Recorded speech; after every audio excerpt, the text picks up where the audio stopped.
Sementara itu, saudara, cuaca buruk yang melanda wilayah perairan Aceh sejak seminggu terakhir membuat pelayaran dari Pelabuhan Ulelu Banda Aceh menuju Balohan Sabang sepi penumpang.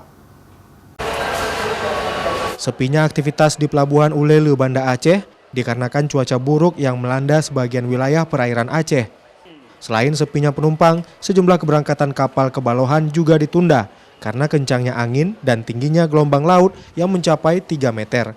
Biasanya wisatawan lokal maupun mancanegara ramai berlibur ke Sabang, namun dikarenakan cuaca buruk, banyak penumpang yang membatalkan keberangkatan.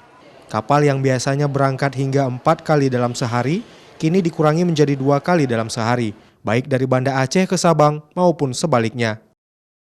Penumpang juga kita lihat juga penurunan. Kalau berangkatnya biasa 3 trip, 4 trip, itu udah berkurang, 2 trip, ya kan? Jadi kalau hari ini udah berangkat 4 trip, dari Sabang kemari juga demikian.